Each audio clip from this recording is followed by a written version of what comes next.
I chime in with the haven't you people ever heard of? Closing a goddamn door, nah, it's much haven't you people ever heard of? Closing a goddamn door. Oh, I think maybe red.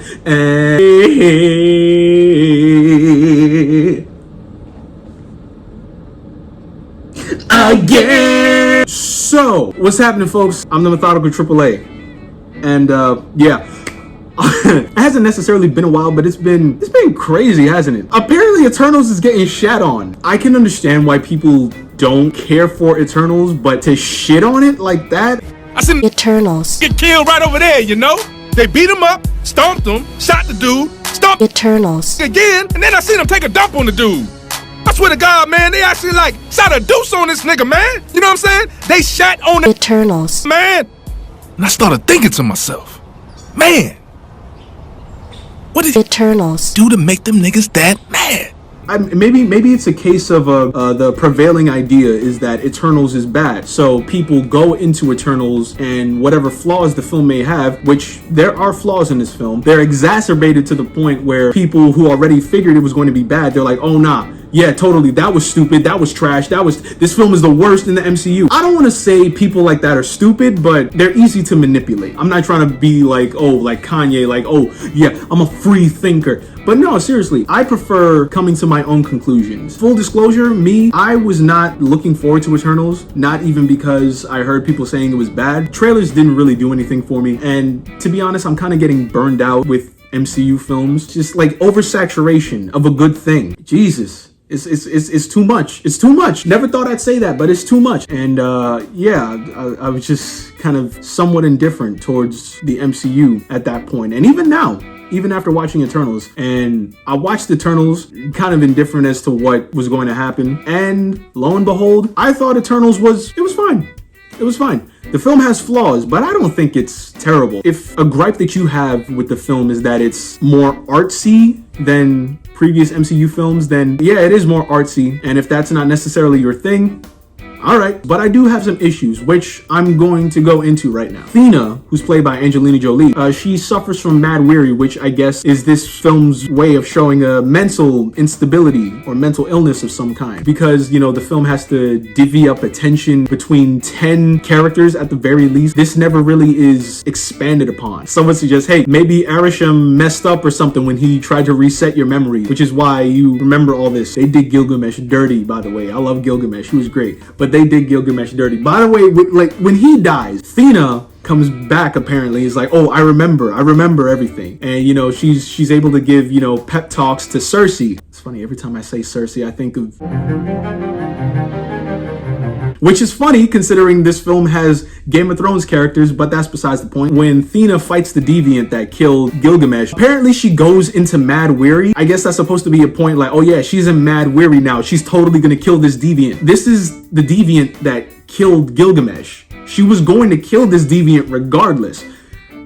And like I said, this is just something that happens and it is what it is. I talk about how Gilgamesh got done dirty. Damn, I was really looking forward to Ajak, who was played by Salma Hayek. Ajak got done dirty. She did have a couple of good scenes, especially her scene with Icarus. I really would have loved to have a scene where Ajak talked to Thena in present day. The only reason why is just Ajak and Thena are played by Salma Hayek and Angelina Jolie. That's literally the only reason as to why I would want those two to talk to each other. That's it. Makari is the Eternal who's deaf. She kind of, in my opinion, got some of the Hawkeye in Avengers 1 / Groot in Guardians Volume 2 type treatment. She has certain character quirks, but she doesn't have nearly as much focus and development as the other Eternals do. She doesn't really get to do much. I thought that was a wasted opportunity. Speaking of wasted opportunities, the deviant who killed Ajak and Gilgamesh. I thought this was going to be somewhat of an interesting antagonist for the Eternals because the Eternals were put on Earth to, you know, save humanity from the deviants. And the deviants up to this point are just, you know, mindless murderers or whatever. But But now this deviant was able to kill Ajax and kill Gilgamesh and absorbs their memories and is like, yo, you killed so many of my species. I'm trying to get revenge. And I was like, oh, that's an interesting development. I want to see more of this. You see, that's plot A. And boy, let me tell you, that plot development gets dropped so quick. Plot B comes, and this is probably my biggest flaw with Eternals. Arishem, the Celestial. This motherfucker's like, so I done put the deviants on Earth, right? But that was a mistake. So now I done created the Eternals, you guys, to go on Earth and kill the deviants so that humanity can eventually populate the Earth enough so they can serve as a power source for this Celestial, so that this Celestial can create new galaxies or whatever. Like, cause Cersei was there. It's just she was completely just there for that whole long ass exposition dump. Yo, I guess it's just a genetic trait for Celestials to just give expository dialogue. Except here it's ad nauseum, because Ego, at the very least, I was interested in what Ego had to say. I wanted to know more about him. I wanted to know what he was about. And not necessarily to say that I didn't want to know what was going on here, but shit. I mean, Arishem just went on and on and on and on, and god damn, I'm like, whoa, shit, my man's is going off. It's like my man's he's literally been waiting like millennia to talk about this shit. He's like, he talked to Ajax about it, but we didn't see him say anything to Ajax. We saw him say shit to Cersei. He was like, oh shit, Ajax dead? Oh shit, Cersei, boy, do I have a story for you. His motives don't really make sense when you think of it. All right, up to this point, he created the deviants, right, to get rid of the predators that would kill humans. But the deviants turned out to be mindless, so he put the Eternals on Earth to stop the deviants so that the humans can flourish on their own. Okay, I get this point. But if you want the humans to be a power source, if you want the humans to populate the Earth enough to be a power source for this upcoming Celestial, wouldn't it make sense to have the Eternals step in to stop humans from killing each other? If there's two humans on the planet, right? And let's say these two humans are fully meant to be the power source for this Celestial. If one human kills the other, you have one less human than you would. I'm just saying, fine. Let's say he really just doesn't want anyone to interfere with human development. Loki, Thanos, Ego, Malekith, the Kree. For those who don't know what I'm talking about when I say Kree, to my memory, the Kree came down a long fucking time ago and created Hive, and Hive was directly responsible for the creation of Hydra. All that happened in Agents of S.H.I.E.L.D. But my point is, this has no longer been humans killing humans. These are now extraterrestrials coming to fuck humans up. Now, I'm just saying, would be a perfect time to step in to stop these invaders from killing humans so that humans can populate the Earth as you want. I'm just saying, Thanos killed half of the human population. I'm pretty sure that was a massive step back. Wouldn't it have made sense to be like, yo, Eternals, this guy's gonna kill half the humans. Maybe you should stop him. Just saying. And as if that wasn't bad enough, Ego, he didn't just want to stop at half. He wanted to wipe out everybody. I'm just saying. And this is a fellow Celestial.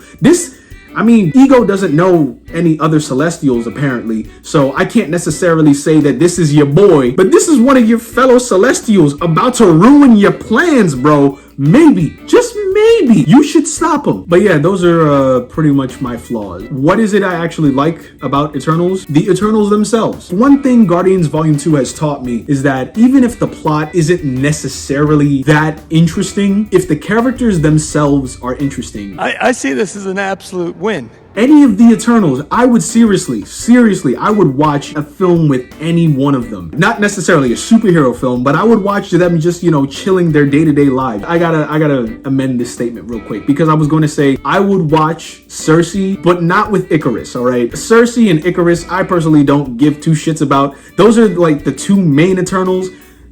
But they kind of remind me of Peter and Gamora. Those are the two immediately most recognizable Guardians of the Galaxy, but I only care about the ones who aren't them necessarily, if that makes sense. My favorite Guardians are Drax, Nebula, and Yondu. If I had to say my favorite Eternals, probably Ajax, Athena, is it Phastos or Fastos? For the sake of this, I'm just gonna call him Fastos.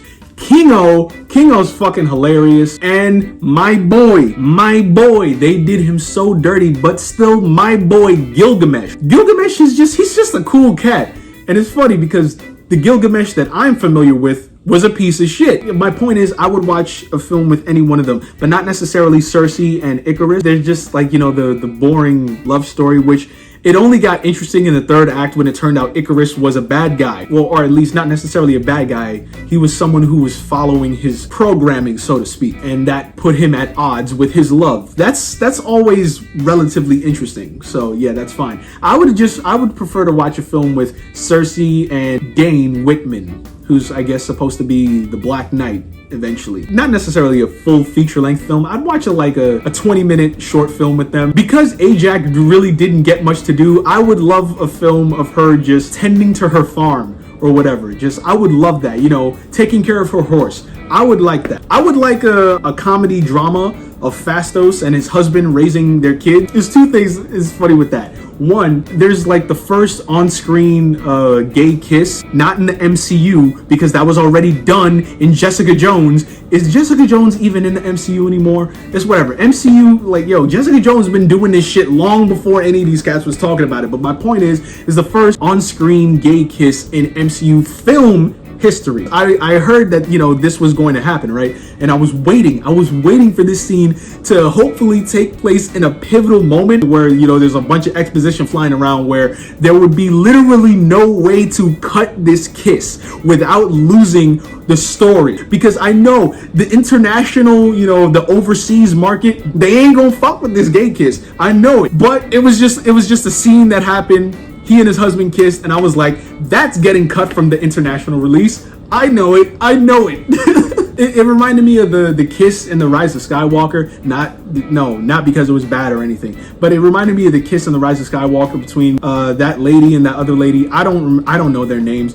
But yeah, I'm pretty sure that was cut in the international release. Chinese people they ain't watching that. It's funny. Shang-Chi, of all films, that got banned in China, apparently. That is irony to the nth degree. It's stupid. Like me personally, I do not subscribe to the idea of editing your film to appease people who, based on their views, were highly unlikely to like what you gave them in the first place. No, make the film you want, all right? If they don't like it, fuck them, all right? Because what? They don't mess with, same-sex relationships? Fuck them. Who cares? You put this kiss in the film to be shown, show it. And also the second funny thing, I find it funny that how Brian Tyree Henry, he's playing, the character of Fastos, who's, as I said, openly gay, considering his character from Atlanta, Paperboy. Well, Mr. Paperboy, Mr. Yeah. What would you consider yourself? A rapper? A straight rapper? Hell yeah. Well, I did some research on your lyrics, and they're actually very pro-sexual spectrum. Oh. Pro what? If I F with you, you my N-word. You my N-word for life. Yo, you know that ain't what I meant. Yeah, I understand, but, there's a layer of fluidity No, that there's you no yourself extra layer. don't even I don't think realize. about what I'm rapping half the time. Hey, I guess that shows how versatile of an actor Brian Tyree Henry is.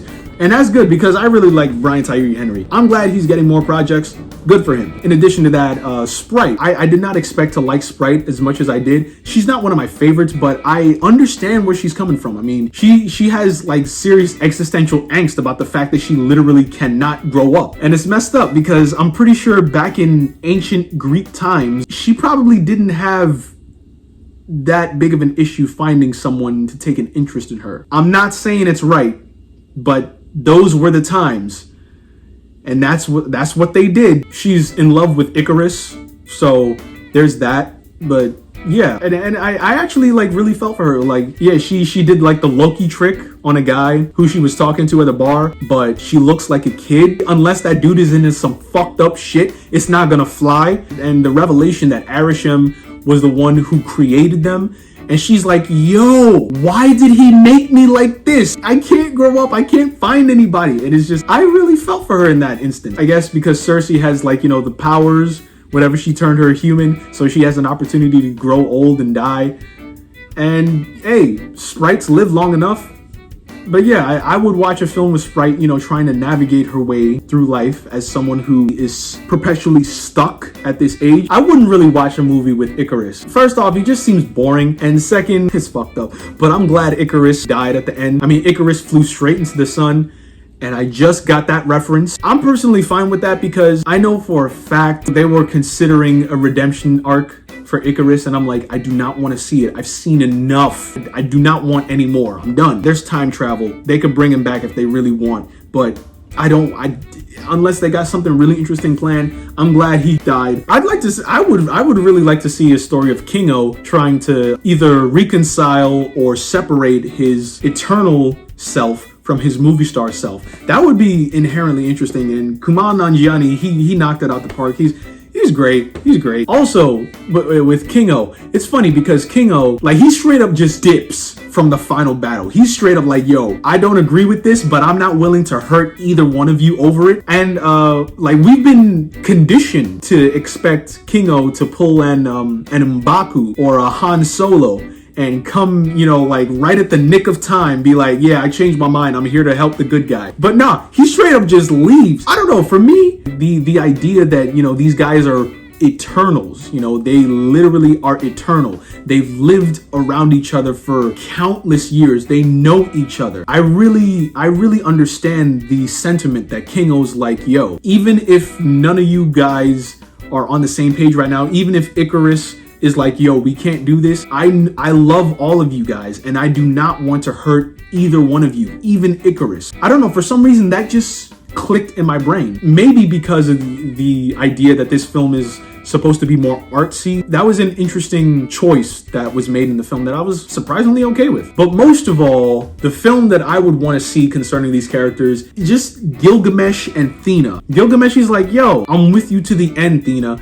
And Thena's like, yo, like, even if she goes into Mad Weary, she still cares for him, which is why I was so pissed when they killed Gilgamesh. But yeah, like, the one word in my head when I think of Gilgamesh and Thena is just sweet and heartwarming. And it doesn't really go into, love story territory, and I'm fine with that. The bond between these two is just tangible to me. I don't think anybody's really talking about it, but Cersei is, for all intents and purposes, she is the main protagonist of this film. She is the female protagonist of an MCU film. She's not necessarily that interesting, but given the previous female-led MCU films, she is by default the best female protagonist in an MCU film. I mean, she's not necessarily interesting, but I do like the idea that she's given this power and she's like, ah, shit, I don't know what the hell to do. I was going to say, the most interesting female protagonist in the MCU, but no, again, Jessica Jones beat you to the punch. The lack of respect Jessica Jones gets makes me sad. I mean, everybody always on Daredevil dick, but ain't nobody talking about Jessica Jones. Ain't nobody talking about Luke Cage.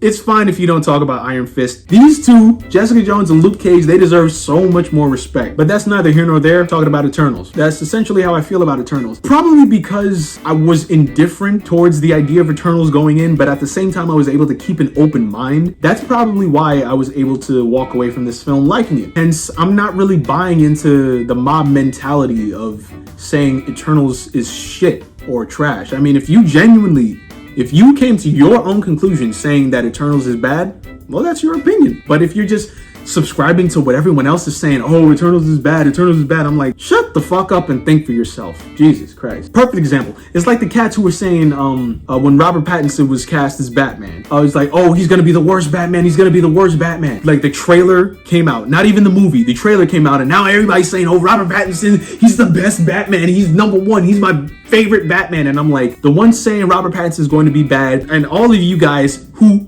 from a trailer are saying that Robert Pattinson is the best Batman, both of you cats are fucking stupid. Both of you need to shut up and just wait for the film to come out. Me, I'm keeping an open mind. I feel Robert Pattinson is a great actor. I really do. The only time I actually talked shit about Robert Pattinson was when I was in high school and Twilight was an easy target for someone like me to harp on, all right? That's the only time I talk shit about Robert Pattinson. But in the subsequent years, I feel Robert Pattinson is an excellent actor, and I feel he's going to be good as Batman. But the fact remains is the film has not come out yet, so I cannot logically say that he is number one, the best Batman, when I literally have not seen anything he has to offer yet. My point is, I refuse to subscribe to the mob mentality. Patience is seriously a virtue. Just wait and see, all right? Come to your own conclusion. I don't know how this became a rant about the Batman. I have grown tired of people. It's somewhat of anger.